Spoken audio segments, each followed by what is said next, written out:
नमस्कार दोस्तों। आज की कहानी है शमशान का फूल। पूर्वा वसंत गांव का जग्गू तिवारी गांव की संकीर्ण मंडली में मृदंग बजाता है, गांजा पीता है, भांग छानता है और लाश ढोता है। उस इलाके में एक अच्छे खासे लाश ढोऊ के रूप में उसका नाम है। जब चिता की आग में लाश सीसी करती है, आग की तप में सेक कर टांग ऊपर उठाती है या पेट की अतड़ी से पानी निकलकर आग धीमी पड़ जाती है, तब साथ वाले जग्गू तिवारी की राय चाहते हैं। लाश जलाते वक्त जग्गू प्रायः चीलम पीकर कहीं आसपास बैठा नशे की लहर में ऊँघता रहता है। साथ वालों की आवाज़ से झटपट उठकर खड़ा हो जाता है। तुरंत 3 हाथ वाली बांस की लठ उठाकर मारो मारो बोलते हुए लाश पर जोर जोर से प्रहार करता है, जिससे लाश की मुंडी चूर चूर हो जाती है और गुड्डी निकलकर बीते भर पर आग बुझ जाती है। ऊपर उठने वाली ठीठ टांग घुटने से टूटकर अधजली लकड़ियों में फंस जाती है। पेट फूटकर 2 टुकड़े हो जाता है।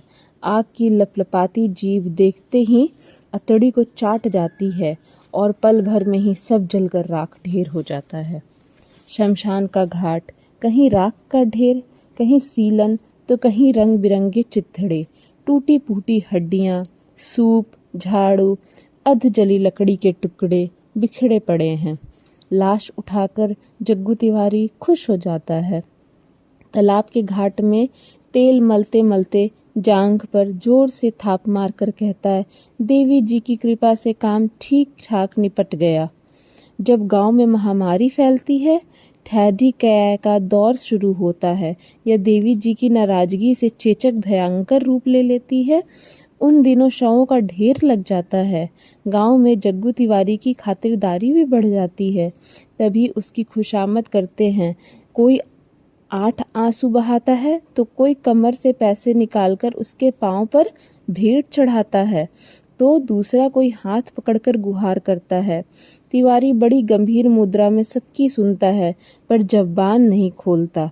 पिछली रात से लाश घर में सड़ गई है या नई बहू की लाश घर के कोने में कब से पड़ी हुई है, ऐसी अनेकानेक गुहारे जग्गू सुनता रहता है। जग्गू अपने भुगतान के बारे में किसी पर रियायत नहीं करता। 1 तोला गांजा, 1 तोला अफीम तथा ऊपर से 4 आने मिलने पर ही हिलता डुलता है। उसके अलावा अलग से भात, कपड़ा, तेरी का न्योता भी आदि तो है ही। सधवा जनाना लाश हो तो कुछ और फायदे हैं। खानदानी होगी तो नाक का फूल, कान की बाली, मामूली घराने की हुई तो चांदी की बिंदिया जग्गू को भाई की हैसियत से प्राप्त हो जाती है। लाश को चिता पर चढ़ाने से पहले शरीर का अंग अंग परख लेता है, कहीं कोई जेवर तो नहीं छूटा। हाथ लगा तो निकाल लेता है। कभी कभी शव के अंदर अंगों में नाक फूल, बाली, बसनी आदि जेवर आसानी से निकलते ही नहीं। तिवारी दांत से पकड़कर नाक से उंगलियों से जोर जोर से खींच लेता है। कान नाक कटकर नीला पीला स्रव हो जाता है और उससे चेहरे का लथपथ हो जाता है, पर तिवारी का ध्यान उस ओर जाता ही नहीं है। वह तो उसका रोज का काम था, वह आदी हो गया था, बल्कि ऊपर से वह एक अलग पेशा था। यह काम करते करते उसका दिल पत्थर हो गया था। जच्चा है तो जब तक चांदी का एक सफ़ेद सिक्का कमर में नहीं खोसता, कंधे पर लाश उठाता ही नहीं। अपना हिसाब ठीक नहीं हुआ तो लाश को छोड़कर भाग जाने की धमकी देता है। 1 रुपया मिल जाने पर जोर जोर से राम नाम सत्य है बोल के धमाधम डग भरते हुए गांव के बीच बीच चलता है। तब उसके पत्थर के सामान, काले कलूठे नंगे बदन पर जेऊन के सफ़ेद धागे दूर से झलक रहे थे। उसकी आवाज़ मोहल्ले में गूंजती है और सियानों की भीड़ लग जाती है। बच्चे डर के मारे घर में छुप जाते हैं। शमशान का धोबी चाकू से गृहिणी औरत का पेट फाड़कर बच्चा निकाल देता है। जग्गू तिवारी कभी कभी दोनों को एक साथ चिता पर सुला देता है, तो कभी माँ की जलती चिता में बच्चे को पटक देता है। जग्गू तिवारी की कुछ खेतीहर जमीन थी, जिससे उसको कुछ बोरे धान मिल जाते थे। ऊपर से लाशें उठाकर कुछ आमदनी हो जाती थी। इस दो तरफा आय से खान पीना, शादी ब्याह आदि सब निपट जाते थे। उसके बारे में कोई भी ठीका टिप्पणी करने का साहस नहीं करता था, क्योंकि उस गांव में उसके समान समझदार ब्राह्मण कोई और था ही नहीं। यदि कोई जग्गू का मेहनता घटाना चाहता तो जग्गू तरह तरह का तर्क देता है। उसके काम की तुलना की मेहनता तो कुछ भी नहीं है, और इतने कम पैसों में तो कोई भी करना चाहेगा भी नहीं, आदि आदि। वह अनेक घटनाओं का हवाला भी देता है। अतीत की कई घटनाओं का जिक्र करते हुए वह कहता है कि दुनिया में उसके समान लाश जलाने वाला कोई और है ही नहीं। वह मन ही मन गर्व का अनुभव करता है। पिछली साल नरसिंह मिश्र जी की पत्नी को घंघोर बारिश में वही जला सका था। जलाकर लौटते वक्त सतगछिया अमराई की छोर पर बैसी पैर वाली भूतनी का सामना किया था। पूस की ठंडक रात को मरे हुए जगन्नाथ ब्राह्मण को जलाते वक्त पैर से 2 गागर पानी निकला और उससे आग बुझ गई, परंतु जग्गू ने बड़ी चालाकी से उतनी बड़ी लाश को राख बना डाला। जग्गू तिवारी ये कहानियाँ एक कथावाचक की भांति बड़े ही रोचक ढंग से सुनाता है। अगर कोई 2 मिनट भी उससे बातें कर ले तो उसे जग्गू तिवारी की लाश जलाने की अद्भुत कला और निपुणता का आभास मिल जाता है। जग्गू तिवारी रोज शाम के समय चौपाल में अपने अनुभव को सबको सुनाता है। बरसाती सांझ में लोग उसे घेर कर बैठे हैं। चीलम पीकर वह पहले खाकर गला साफ कर लेता है, तब श्रोता मंडली में समझ आती है कि गप शुरू होने वाली है। वह सुनाता है एक बार एक जच्चा की लाश फूंक कर लौटते वक्त मोती नाले के किनारे उसने एक अजीब दृश्य देखा। आम की डाली पर भूतनी आग से बच्चे को सेक रही थी। एक निपुण कलाकार की भांति जग्गू जीता जाता वर्णन पेश करता है। श्रोता वर्ग डर के मारे और सटकर बैठे जाते हैं। इस प्रकार उस छोटे से गांव में जग्गू तिवारी का जीवन व्यतीत होता था। कुंवर का माह था। शाम ढलते ढलते आसमान में बादल छा गया था। शायद तिवारी को सर दर्द हो रहा था। माथा पर चूना पूता था और सिर में कस कर अंगोछा बांधा था। चौपाल में बैठकर चुपचाप रामायण सुन रहा था। गांव के अंदर रोने चीखने की आवाज उठी। दूसरे मोहल्ले से कोई एक दुकान से पान सुपारी लेकर लौट रहा था। उसी ने बताया कि जटमल बुढ़िया की पुतोह गुजर गई। देखते देखते ही यह समाचार गांव भर में फैल गया। जग्गू तिवारी 2 पैसे कमाई की आस में मन ही मन खुश हो रहा था। गांव में तरह तरह की चर्चा उड़ी। मोहल्ले की औरतों ने खाना पूसी की। कोई बोली, अरे वह तो जच्चा बनने वाली थी, पाप छुपाए कहाँ छुपता। कोई बोला, गर्भ नष्ट कराने में उसने दवा दारू की थी। बच्चा क्या खत्म होता, खुद ही खत्म हो गई। जग्गू तिवारी ने बैठे बैठे सब सुना।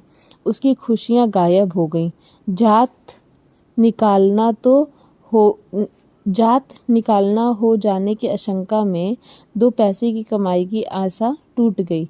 जटमल बुढ़िया की दुनिया में 2 जन थे, वह स्वयं और उसकी पुतोह। गौने के ठीक 1 महीने के बाद उसका लड़का कलकत्ता चला गया कुछ कमाने के लिए, क्योंकि उसकी शादी का कर्जा चुकाना था। लेकिन 3 बरस हो गए, उसकी कोई खबर नहीं थी। पहले साल 2-4 चिट्ठियां आई थी, इधर दो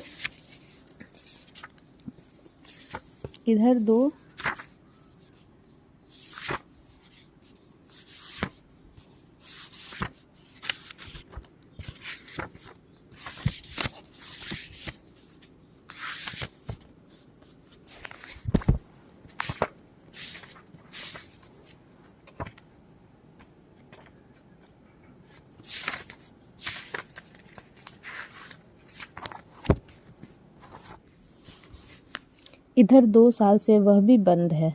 कलकत्ता से लौटे गांव के ब्राह्मण लड़के जो वहां रसोइयों का काम करते थे, कहते हैं कि वह मटिया बुजुर्ग में रहता है और उसके एक रखैल औरत भी है। इधर घर में उसकी बहू इंतजार में है। वह आज चल बसी और जाते जाते बुढ़िया को हमेशा के लिए बदनाम कर गई। बेचारी ब्राह्मण बुढ़िया माथा ठोक ठोक कर रोती है। बुढ़िया की हालत और बदतर हो जाती है। अगर गांव के 2-3 मुखिया स्थिति को न संभाले, कुछ लोग बुढ़िया को सरेआम इसीलिए कोसने लगे कि उसने बहू को क्यों नियंत्रण में नहीं रखा। कुछ के ने तो इतनी जल्दी हो सके लाश को जला देने की सलाह दी, वरना पुलिस आई तो सारा का सारा गांव हिरासत में जा पहुंचेगा। ऊपर से गांव भी बदनाम होगा। औरों को भी तो माँ बहनें बहू बेटियां हैं। जटमल बुढ़िया ने गांव के मुखिया के पांव पकड़े। संकट से बचाने के लिए बुजुर्गों से गुहार लगाई। लाश ढोने के लिए 3-4 जवान निकल पड़े। पुलाव, लकड़ी, सूप, झाड़ू, मिट्टी, डंडे आदि सामग्रियां आंगन से इकट्ठी हो गईं। लाश को सिर के पांव तक कपड़े से लपेटकर खाट पर डाल दिया, लेकिन अनुभवी आदमी का होना जरूरी था। आधे घंटे के अंदर सब कुछ खत्म न किया तो पुलिस की नज़र से बचना असंभव था। सारा का सारा गांव हिरासत में जाएगा। गांव में खुफिया की कमी न थी। बुजुर्गों ने राय दी, तिवारी जी को बुलाओ, उसके सिवा इतना बड़ा काम कैसे निपट सकेगा। जग्गू को खबर दी गई, पर वे राजी न थे। उसका कहना था कि वह गर्भ नष्ट करके मरी है। मैं उस पापिन को छू नहीं सकता। एक बदचलन की लाश अपने कंधे पर किसी भी कीमत पर नहीं ढो सकता। जग्गू ने किसी की नहीं सुनी, अपनी बात पर अडिग बना रहा। अंत में गांव के बुजुर्ग की एक और टोली आई और जग्गू को समझा बुझाकर राजी कराया। उसने शर्त रखी कि 5 रुपए से कम वह नहीं जाएगा। इतने घोर पाप कर्म के लिए 5 रुपए भी कम था। जटमल बुढ़िया ने कुछ पैसे गाड़ रखे थे जो लकड़ी, तेल, धोबी, नाव के लिए पर्याप्त न थे। आखिर तय हुआ कि बहू की नाक के सोने की कील वह तिवारी को मिलेगी।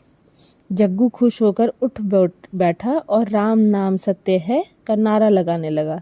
शमशान का घाट, चारों ओर सीलन और गंदगी, एक विचित्र परिवेश है।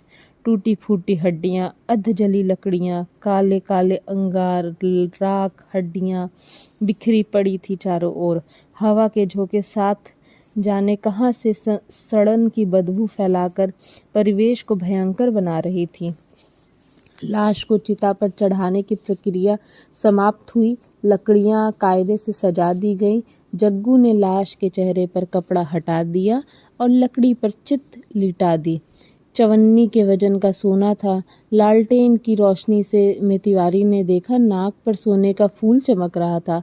आसमान में बदली छट गई थी और हल्की हल्की चांदनी छाने लगी थी। लाश के फीके चेहरे पर चांदनी की हल्की रोशनी पड़ रही थी। साथियों ने कहा, अरे जल्दी खत्म करो, पुलिस पहुंच गई तो झंझट खड़ी हो जाएगी। जग्गू ने नाक से फूल झटकर खींच लेने को हाथ फैलाया। उसने देखा बहू का फीका चेहरा हल्दी चांदी से मुराई कुई के फूल की तरह मौन है।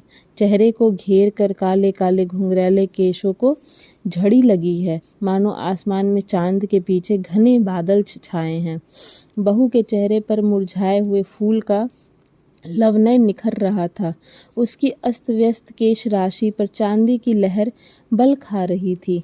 जग्गू सहम गया, हाथ फैला रहा, एक पल के लिए चांद को निहारा। जग्गू के जीवन में यह कोई नई घटना न थी। उसके असंख्य लाशें जलाई हैं, लेकिन कभी भी उसके मन में ऐसी भावना पैदा नहीं हुई है। बहू के उस सुंदर मासूम चेहरे से जेवर निकालते समय उसके हाथ बढ़ ही नहीं रहे थे। बहू की नाक पर वह सोने का फूल उसकी आंखों को खूबसूरत लग रहा था। वह उस नारी के बारे में जाने क्या क्या सोचने लगा। उसको ख्याल आया कुछ ही दिनों के बाद वह औरत माँ बनती। जाने और क्या परिवर्तन आते। कसूर किसका है। हल्की फुल्की चांदनी के आहत सागर में, निर्जन शमशान में, चीर निद्रा में सोई थी अधकिली काली की तरह एक नारी। वह एक एकाकिनी वास्तविक अर्थ में एक पेशावर लाश ढोऊ जग्गू तिवारी उसको अपलक दृष्टि से निखार रहा था। उसकी असक्षित गवार हृदय अपनी भाषा में कह रहा था, वास्तव में अकेली है। केवल आज ही नहीं, जीवन भर अकेली रही। रोजमर्रों में एकाकीन को हटाकर अन्य तरीके से 2 पल जीवन जीने का स्वाद चखना चाहा था। जिसका परिणाम यह हुआ कि वह शमशान का शव बन गई। बहू के मैले चेहरे पर जग्गू ने एक लंबी उम्र जीने की बहू की भूख देख ली थी।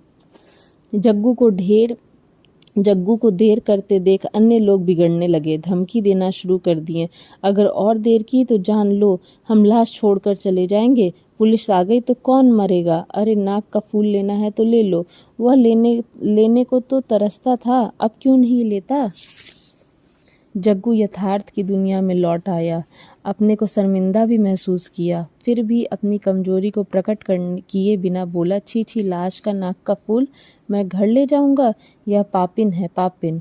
साथी लोग देर होते बिगड़ रहे थे, बोले तो जेवर तुमको नहीं लेना है ना, हम आग लगा देते हैं। जग्गू तिवारी ने बेमन से जवाब दिया, हाँ हाँ, आग लगा दो, अच्छी तरह लगाओ, सब जलकर राख का ढेर हो जाए। आग धधकती हुई जलने लगी। चितागिन की लपटती पल भर में सब कुछ चाटने को तैयार थी। बहू का गोरा मासल शरीर क्षण भर में छीकर काला हो गया और परतें जलने लगी। जग्गू तिवारी नितांत शांत मुद्रा में जलते शव की ओर ध्यान से निहार रहा था। कुछ ही देर पर झाड़ झाकड़ में उल्लू, चील और गिद्धों का मेला लगा था। उसने दूर धान की व्यारी से उसी समय एक बड़ा सियार की भूखी आवाज सुनाई पड़ी। एक भयानक परिवेश, अंधेरा, गंदगी, हड्डियां, काले काले अंगार के टुकड़े और सीलन से भरा शमशान का एक विचित्र परिवेश था।